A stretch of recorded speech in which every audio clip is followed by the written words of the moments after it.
Hi, everyone, and welcome back. I'm glad you are here with me.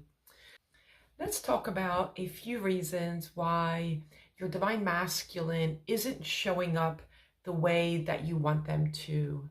And this is very common for many, many divine feminines that their person is coming back in and then leaving again, which often gives false hope to the divine feminine, right? But there are significant reasons why this is happening. And these reasons that I'm going to list are not in any significant order. One reason is that they are coming back in an energy that is reflecting you. As we know, the divine masculine is your perfect reflection. They are always mirroring back to you. So what's happening here is that your divine masculine is showing you your vibration. But I often hear from the divine feminines as well, well, that's not what's going on in my life. I feel like I am healed or I'm healing, but they're coming back in and just leaving again. Why is that happening?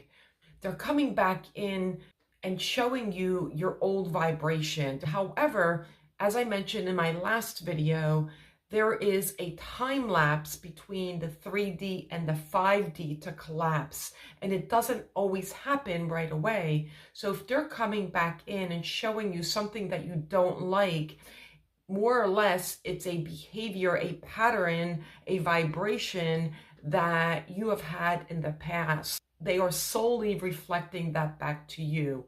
So the divine feminine should always continue on their inner path, always pulling that energy back to themselves, looking at it and knowing that that is a past reflection. If you are doing the inner work, you are raising your frequency, and they come back in a lower frequency.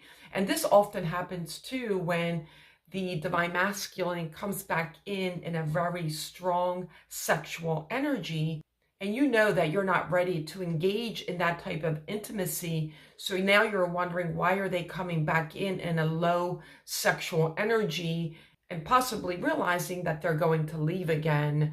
So again, they're showing you a vibration that you have held on to in the past. And even though you have worked through it, they're reflecting this back to you. So all of this is normal. This is why that runner-chaser dynamic can go on for a while. It's closing down the gap between you and the 5D, the lower energy and the higher energy, right? Because you are aligning more to your higher energy, and they are also you.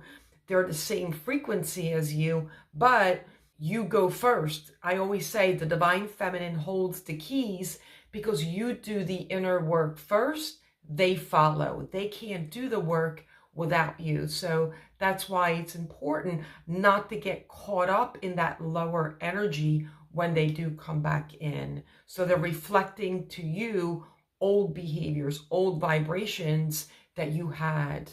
And you have to remember too that when you were in addictive energy, when you met your divine masculine, and the majority of divine feminines go through that addictive energy. And I, again, talking about myself, I had such addictive energy as well.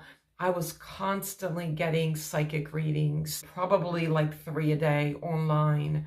And not only online, but also visiting psychics that lived near me. And it was terrible. It was crazy behavior, which that is not who I really am. And that was not typical of my behavior. So looking at all that strange behavior that the divine feminine does, the divine masculine is going to resemble that in some form at some time. So it's very common for your person to show you, reflect back to you, your old vibration. Another reason that they're not showing up the way that you want them to is that they are triggering you. They're going to continue to trigger you. And I want to say that this is a beautiful part of the journey. Although you're not going to like being triggered, you are not at all going to enjoy this part, but the triggering piece is very significant because this actually is when all the core wounds come back up again. And then you have to work with it, right? You have to learn to alchemize that lower energy. But all of this is occurring because it's helping you go deeper into yourself. It's helping you work on you. And this actually is when the transformation really happens, when you get triggered and you begin to alchemize that energy. If you weren't triggered, then you wouldn't be able to do the work. So look at it as a positive, even though nobody wants to go through those triggers. And the triggers may not always be from your divine masculine. They also will be from family members, coworkers, other people that you meet. All of this is part of your spiritual awakening. It's part of the process of this path, this awakening path that you're on. So when your divine masculine is triggering you, you can actually start to really work with that and know that all of this is part of the process. Feel that trigger and see what's coming up for you, and then alchemize that energy.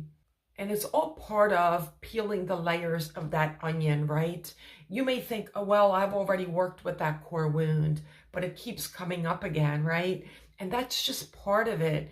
You may think you're healed, but again, layers come up, and that is perfectly fine. Know that it's helping you to go deeper and deeper into transformation, into who you're meant to be, and continuing to align. Which brings me to another reason, the third reason that your divine masculine is still not showing up for you the way you want them to, is that you're still balancing that feminine energy, right? We know that the divine feminine has mostly worked out of their masculine energy, and they need to balance the feminine energy. Although the divine feminine has both energies and the divine masculine also has both energies, but you're one energetic field. They are you. They are the same frequency as you, but you're still learning to love yourself. This whole journey is about love. It's about self-love, putting yourself first, choosing yourself first, knowing that your divine masculine is you. And the more self-care that you do, the more that you love yourself, the more that you prioritize yourself, you step into your passion, you expand your spiritual gifts, you put the focus back to you. That is when your divine masculine can focus on you. You focus on you, they focus on you. You focus on them, they focus on anyone else but you. And that's the crazy paradox of this journey.